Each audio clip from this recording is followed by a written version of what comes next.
Hey everybody, good morning. It's about 11:33 in the morning. This is the 8th of December 2021. I'm going to be looking through altcoins again, looking for some confluence, seeing if there's anything that's worth it out there to be buying.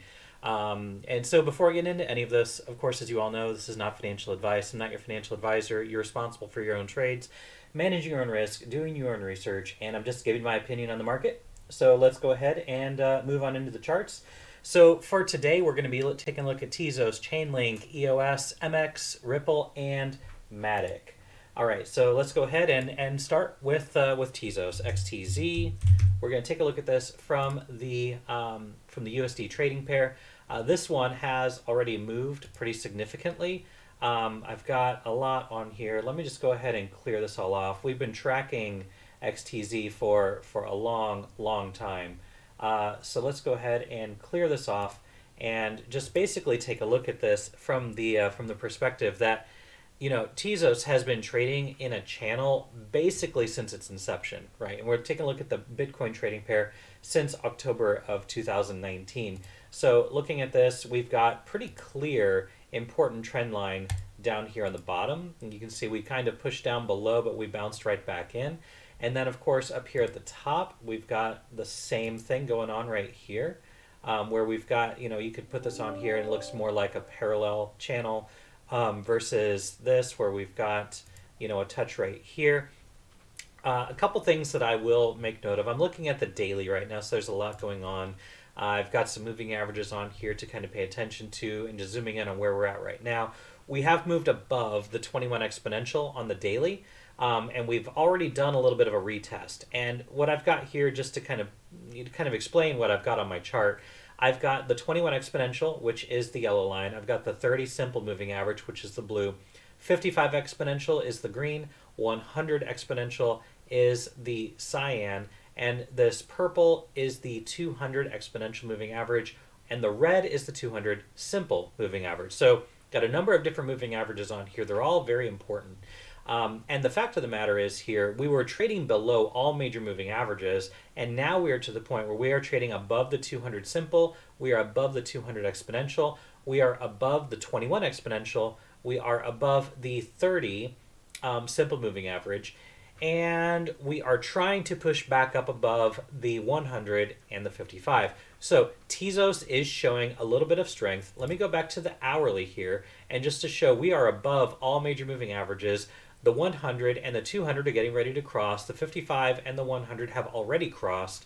So we have a little bit of mean reversion that has already occurred here. And mean reversion just means that it's coming back down to where these moving averages are. So I tend to look at these as magnets, whereas we were suppressed by the 21 exponential for a while. Then we broke up above it. We traded above the 21 exponential. And every time we tried to break down below, it quickly bounced back. And then we, of course, had a significant move up. We, of course, did that same mean reversion, going back to that 21 exponential moving average. And I would say as long as it holds this 21 exponential, then I think we're in good shape. We've got bullish crosses on most of these moving averages at this point. And again, I mentioned, this hour, we've got the 100 exponential and the 200 exponential getting ready to cross. The 200 simple moving average, again, this is this red line. We're looking at this on the hourly time frame. It does look to me like we're probably going to go back down here and retest the 55, maybe retest the 100, finding some confluence down here, and then just again looking left, let's just go ahead and mark this guy right here at about 467, which happens to be where this 200 simple moving average is, but it also shows a little bit of confluence where we had some support here, some support here. We had lots of resistance all through here, and a little bit of clustering before we broke down, and then we flew through that level at about 470, we'll call it 475.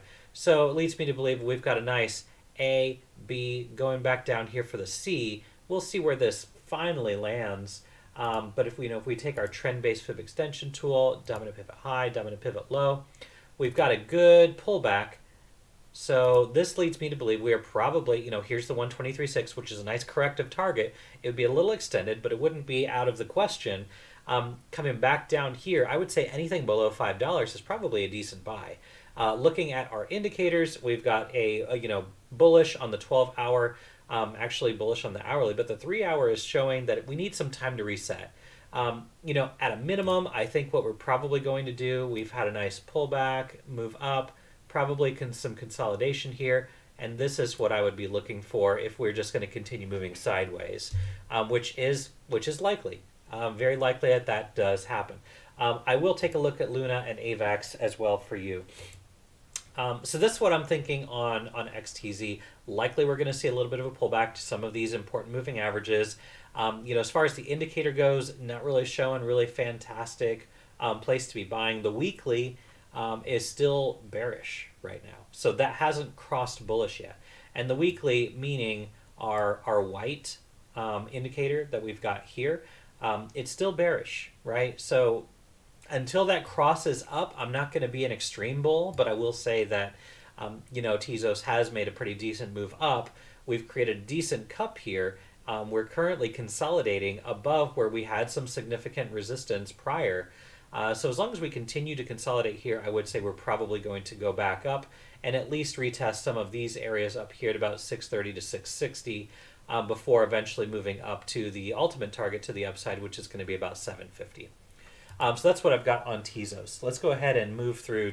Take a look at Chainlink. Chainlink versus Tether. This is also something that we haven't looked at in a while. This one looks a little more organic, whereas Tezos had a really decent move to the upside. Chainlink is really just kind of organically moving up. Now, this is actually not a bad thing. This is not a bad thing. We had a retest of the 21s multiple times. Back here on December 7th, again yesterday.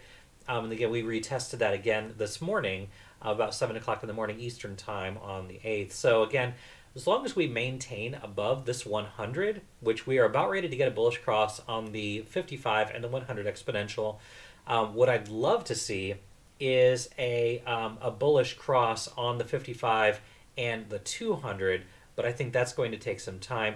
More than likely, what's going to happen based on what I see here, Chainlink is probably going to stage a more complex correction down to about the $20 mark before it finally does move up, right? So just keep an eye on that. Be prepared for that. So what I'd like to do is move out to, say, a 2-hour and see where we're at here. Again, we're taking a look for that move to about $20. And if I take a look here at the 4-hour time frame, our indicators are showing some signs of exhaustion.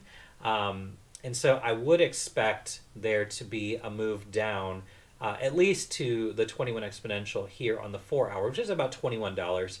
I would say we're probably going to hit that. Now, if I take a look at the daily, everything is looking very bearish right now in the daily. The weekly looks very bearish. I would say we do have some bullish divergence on the daily, which is probably one of the reasons why we're seeing this push up. I would expect there's going to be, just taking a look at some candles here, there's going to be some resistance here at about $24. I've got it marked at $23.95, but what I can see is over and over again, there has been support here, support here, support here, support here, and we had an attempt of support again here. So likely there's going to be some resistance there. Give it a little bit of time, this 21 exponential is going to get down here to that $24 level. And I would say that's likely where we're going to see some resistance. Okay, so bullish divergence, but I believe it is in the middle of playing out right now. This weekly is going to force me to have a little bit of a bearish bias. No, I don't think it's going to go back down to new lows. But as you can see, we have support here, support here. We had a bear trap right here. We had support here again, and that's at about 1530, okay? About 1530, we had some support there. Let me just go ahead and clear this out. We've been keeping an eye on that. This, again, for a long time as well. I think that this correction is completed, and I think we are in the middle of, again, a complex correction that would lend to higher prices, but I think we're going to see a pullback at least to $20 before we see a bigger movement up. This weekly has to reset a little bit. So again, this is going to take several weeks to play out. So you're going to have to exercise some patience here. But until we see a bullish cross on the weekly on Chainlink, I do have to have a little bit of a bearish bias on here. So I'm seeing some requests coming in, some members from the Discord. Happy that you're here. I'm more than happy to take a look at all of these as well. Let's take a look at EOSUSDT.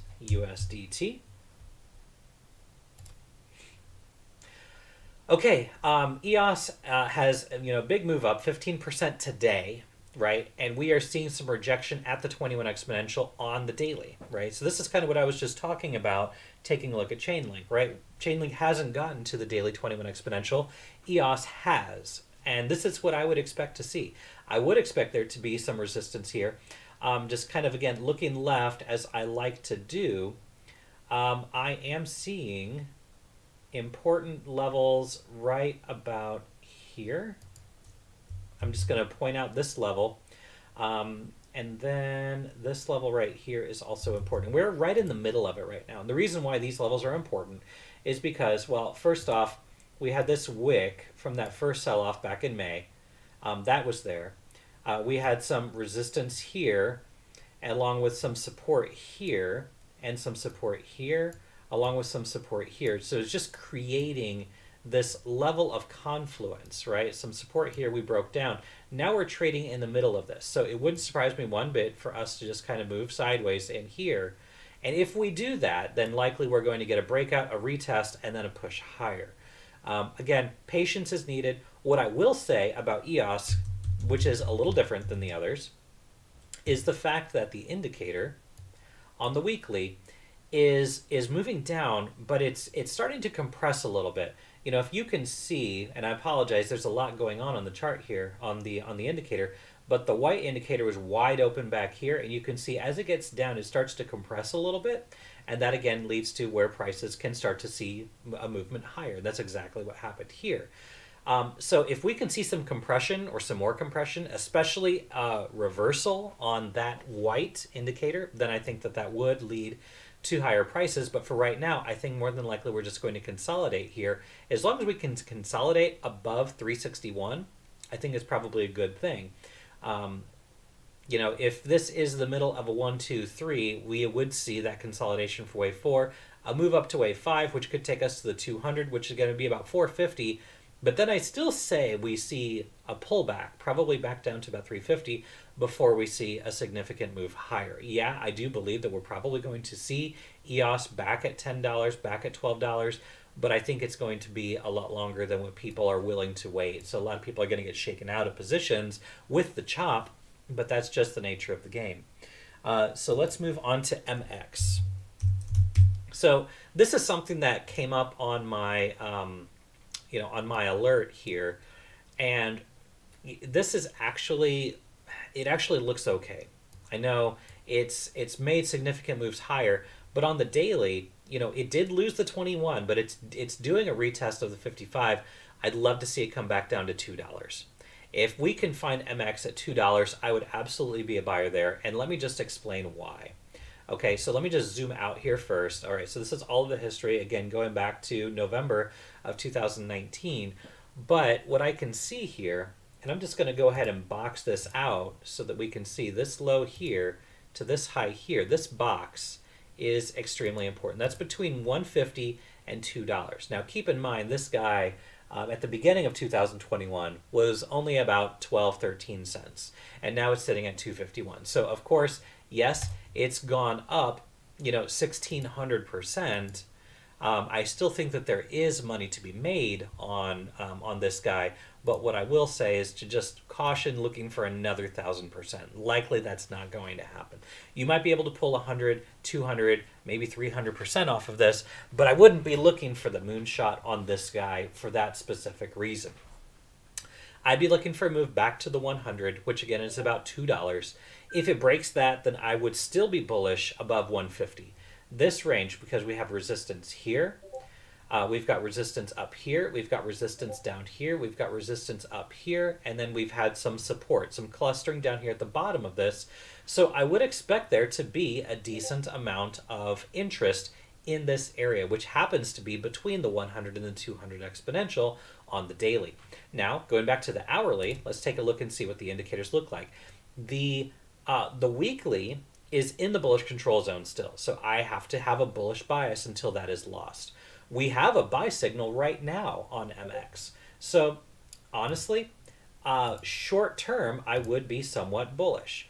We are below the 618, so that is concerning. But down here at the 786, which is about 244, I think there's probably an opportunity for a trade here at 244. And I would say that you just need to be really careful with your risk management. I would do a stop loss somewhere here about 3%. And I'd be looking to take this probably up to the 382 or up to this level right here, which is probably close to where the 236 is. And there's the 236.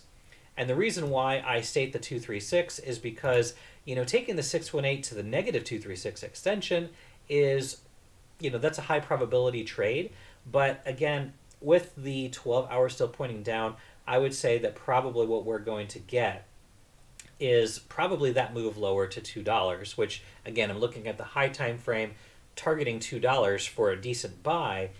But short term, yeah, I think there's probably going to be a bounce, but I wouldn't buy until about 244, and then I'd be looking to take those stops somewhere here around 236, right? So you got to keep your risk management on this, especially in crypto, so that you don't get completely obliterated, because if it does go down to $2, well, now you're looking at like a 20% loss, and you don't want to be in that position, even though I do think it's going to recover. I think it's going to go back to new highs.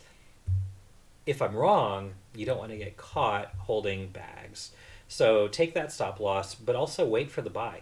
Of course, the indicators look pretty good right now. The 1 hour and the 3 hour are both in oversold at the exact same time, which is always what we're looking for. But again, I'm still looking for a move back down here.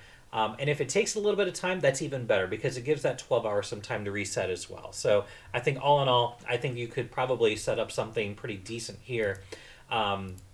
Again, this is really just for education, right? I'm not pushing buttons for you. I'm not telling you what to do. I'm just telling you what I would do if I were to take a position here. All right, so let's move on. Let's take a look at Ripple.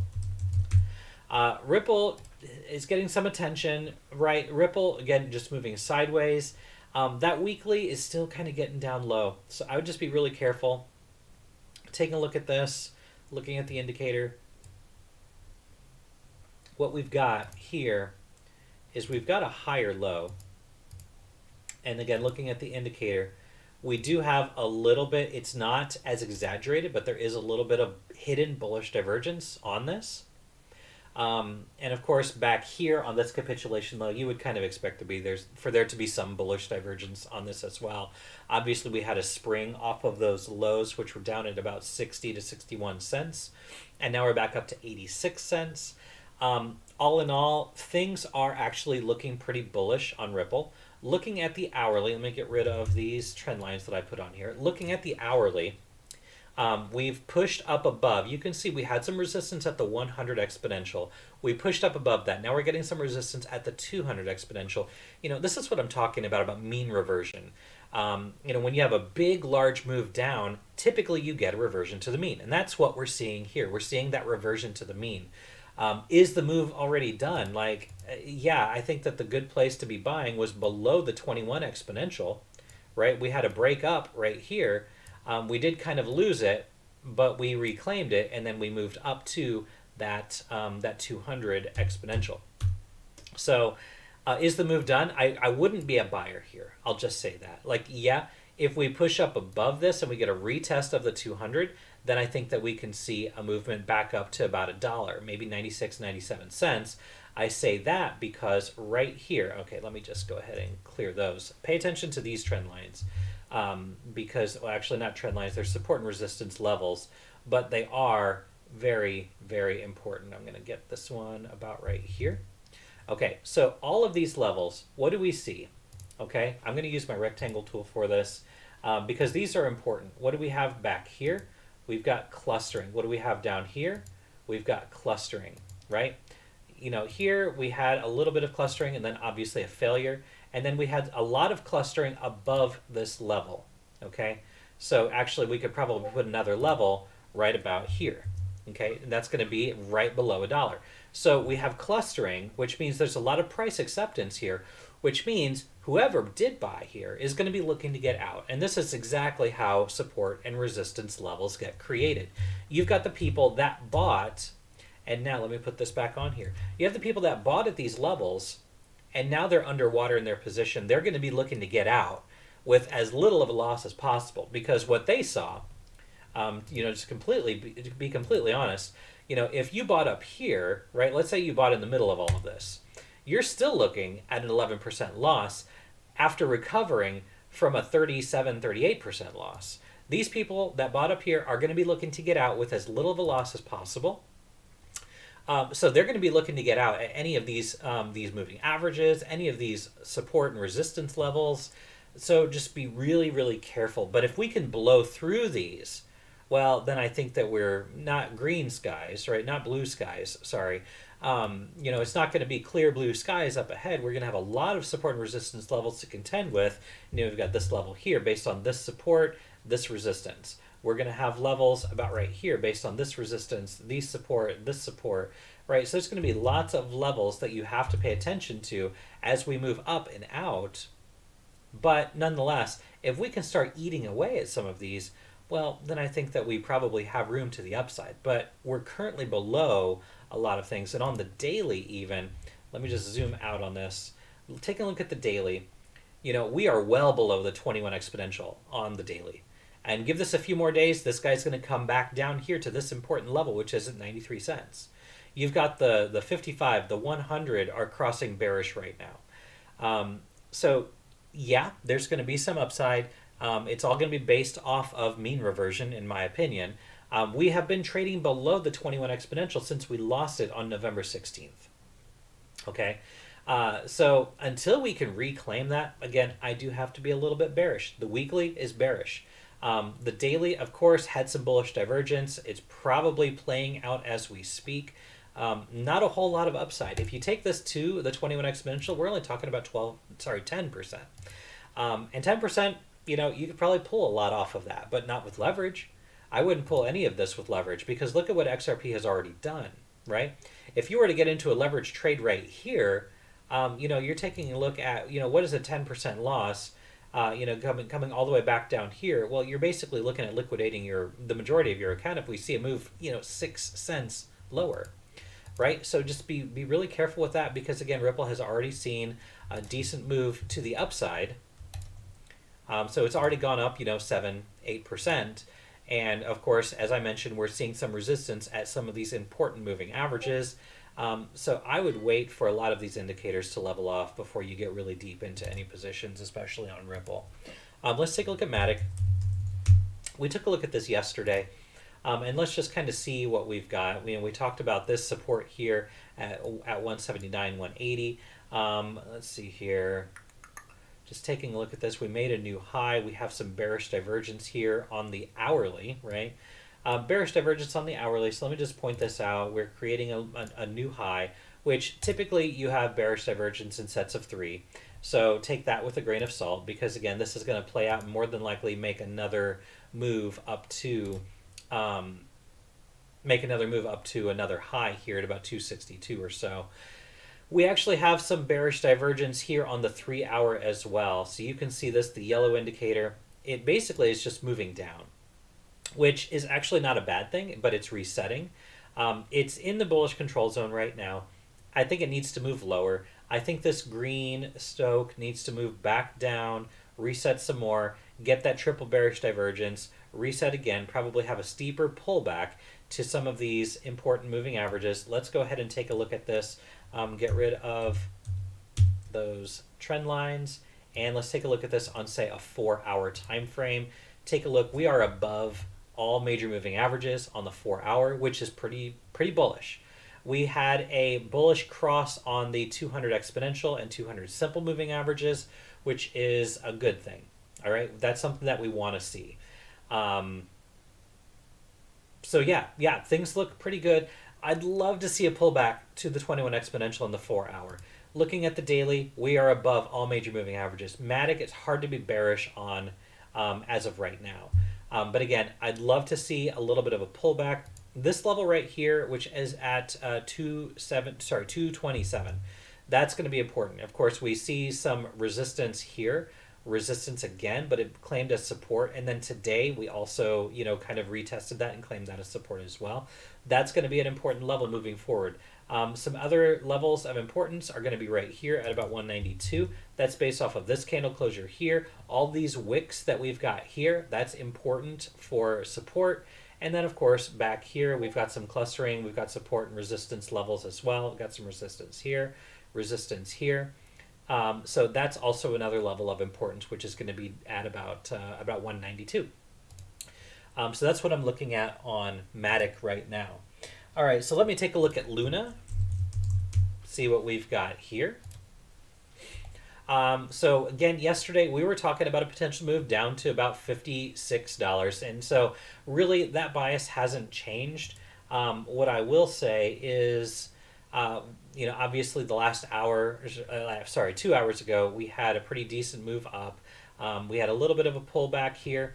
I would say that I'm going to remain bearish on Luna unless, of course, it reclaims $74. If it can reclaim 74 to 74.50, then this idea of it moving back down here to about 56, 57 is probably invalidated. But I would say for right now, that bias really hasn't changed for me. We've got the hourly, which has curled up. It's moved upwards. We're not going to see any signs of hidden bearish divergence or anything like that. It's not what it doesn't look like that's going to happen. But we did have a bearish cross here on the 12-hour. This was way back here at the top. And I don't see signs of a bullish cross yet, but that 12-hour is getting pretty tight. But I'd love to see it reset, which would take us back down here to our level of 57 that we were discussing yesterday. So that really hasn't changed.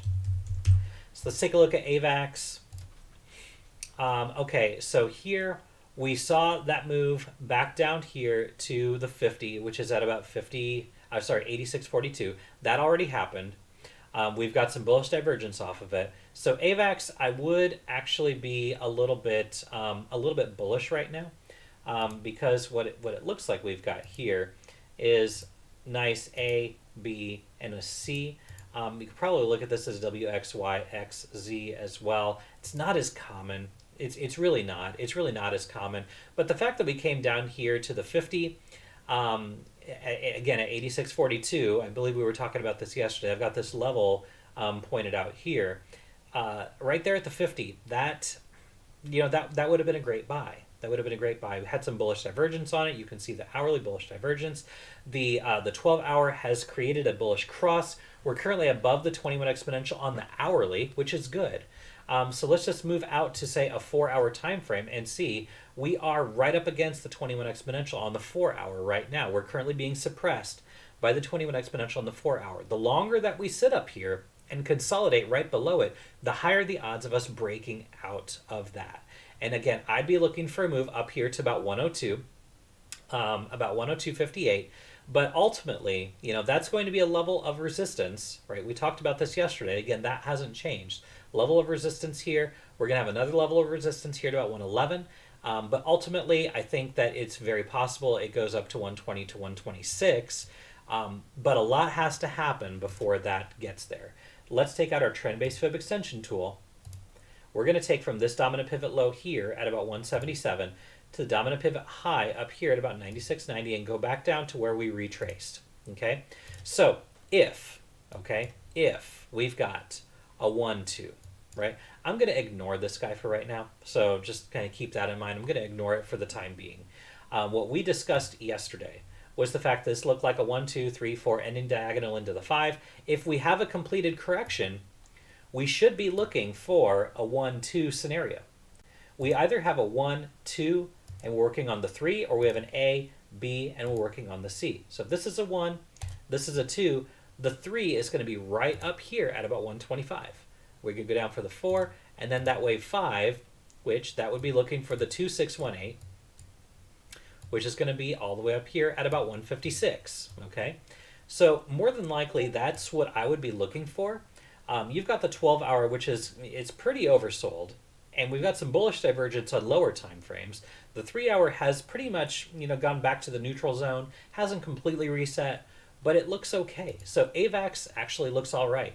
Of course, it would have been a great buy here at the 50, as I discussed yesterday, but ultimately it looks okay. AVAX looks all right, especially if it stays above that 21 exponential on the hourly, and if we can get above the 21 exponential on the 4-hour, that would be fantastic. Again, we're taking a look for those targets to be up here at about 156. And that would be an area of a new high, right? So that would be creating new highs on AVAX if we made if we made it all the way up here to the 2618. Now, if we are in the middle of a complex correction and we have an A, B, C, and then we're working on an A, B, C, well, then we're going to be looking for resistance here at that 111 level. 111 to 114, going to see some resistance there. Is there money to be made between now and then? I absolutely say there is. Just have to exercise caution and have some proper risk management on that position. And I realize with crypto, it's difficult to do that. But once you get a decent setup like we had, if you did take that buy at about 86, you're currently in profit by about $4 per coin, which from a percentage standpoint, that equates to, about 5 to 5.5% right now. So that's not too bad. Let's go ahead and take a look at Cardano, and then we'll go ahead and wrap things up. Cardano versus Tether. Oh, sorry, and I will take a look at XCAD. Apologies for that, I had missed that. So for Cardano, we actually have some hidden bullish divergence, and what I mean by that is we've created a higher low, and on the indicator we have created a lower low. So that is hidden bullish divergence. We also have regular bullish divergence on the shorter time frames as well, keeping in mind while I'm doing this that we are above the 21 exponential on the hourly, which is good. So we've got a lower low here, and then on the indicator we created a higher low. So this is bullish. So I would actually be bullish on Cardano, and I happen to be a Cardano bull, so take this with a grain of salt, but I do expect Cardano to hit $10 sometime within the next 5 to 10 years. Maybe it's going to happen next year, right? Timing is always one of the most difficult things to do, but I do believe that Cardano is going to hit somewhere between $7 and $10 in the next 5 to 10 years. So these prices down here below $2, I think are steals, right? We've got some important resistance that we're going to have to chew through, which is going to be right there at about 147 to 150. We've got more important resistance we're going to have to chew through, which is up here at about 162. You can see the support over here, then became resistance. We flew through it, and then we flew through it the other way, right? So this is going to be important for us to go through. The next area of importance that we're going to have to push through is going to be this level right here, which is about 175. 175 was lots of support, then became resistance. We did a retest, it was resistance, and then we died, right? So I'm not saying that's what's going to happen up here at 146 or even at 161, 162, but these are levels that we're going to have to chew through. It's going to take some time to get through those levels, and we're going to have little micro levels in between, like this level right here, 153. It's important, but I don't think it's as important as like 147 or 162. All right, so let's take a look at XCAD. Let's see here. XCAD, I think I looked at this yesterday, if I remember correctly. Maybe not.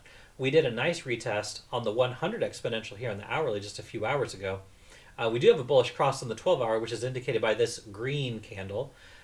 It's red in terms that the price went down, but it's green in terms that we do have a bullish cross on our 12-hour indicator. So that's right here. You can see we've got a bullish cross. We've got some helpful tools here on the indicator to help identify some of the important movements. And we had a lot of support there on that 100, talking about that mean reversion. We had a big push up, reversion to the mean right there. We found some support there, and now we're pushing up, and now we're above the 21 exponential on the hourly. So this doesn't look all that bad. Taking a look at this from a higher time frame perspective, it looks to me like we did create, of course, a double bottom here. This is also something, we've got two bottoms here. This level will be extremely, extremely supportive, more than likely. The next level, which is going to be right here, which again, just yesterday, 2 days ago, we pushed down below that and then we immediately recovered. I would say that there is a lot of demand for XCAD based on the price action that I see. Of course, there's a lot of wicks everywhere. This is on the KuCoin exchange, which I would kind of expect to be, low liquidity. So you're going to have wicks going every which way. But this really doesn't look that bad as long as we can stay above the 1 hour. The 100 exponential on the 1 hour. Let's take a look at the 4 hour and see what we've got. Finding some support at the 20-minute exponential on the 4 hour. So this is also good. We retested the 200 exponential on the 4 hour twice. So this looks good. Let me move to the daily and see what we've got going on here. Right there, when we had the double bottom, that was a nice retest of the 55 exponential on the daily. 55 exponential on the daily has held all the way back here in August of 2021. This was back when the price was $1.08. Then back here, some support at the 55 exponential. This was way back when the price was below $3. We had some support here again at the 55 exponential. This is on the daily, back when the price was $5.36. Now the price is $7.95. Now this is where a lot of people are interested, but now we're to the point where we're creating a bit of a double top, right? 957, just kind of going back to what we were initially looking at. This was from a long time ago, just for the record. As you can see, I haven't actually looked at this probably since September of 2021, but the 1-2-1-2 that we've got here, which I believe that we're still in the middle of, has these targets up here at about 957, which more than likely is going to hit. But what happens after that, it's really anyone's guess. That next target would be $22. I would say that's possible. As long as we continue to consolidate up here and don't see a loss of the 55 exponential on the daily, well, then I think we're probably going to see higher prices, which would lean to a move up to about $20 to $22. So that's also something to pay attention to for XCAD. And again, I am a price action trader. I'm a corrective trader. I don't care about projects. I don't care about the fundamentals. I don't care about partnerships. I think most of that is garbage. And, having a partnership with Amazon really doesn't mean anything.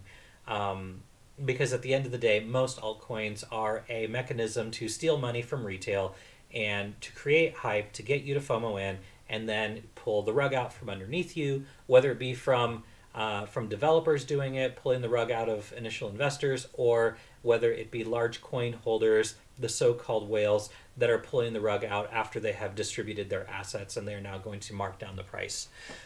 So be very careful investing in all of these different platforms. And I'm going to go ahead and end the video here. If this video did help you in any way, shape, or form, you know the deal. Like, subscribe, share, all the good stuff. If you need access to our BitDoctor Discord, where we've got different trading rooms, if you want access to our indicator, all of that information is available on bitdoctor.org. We've got education on Elliott wave theory, risk management.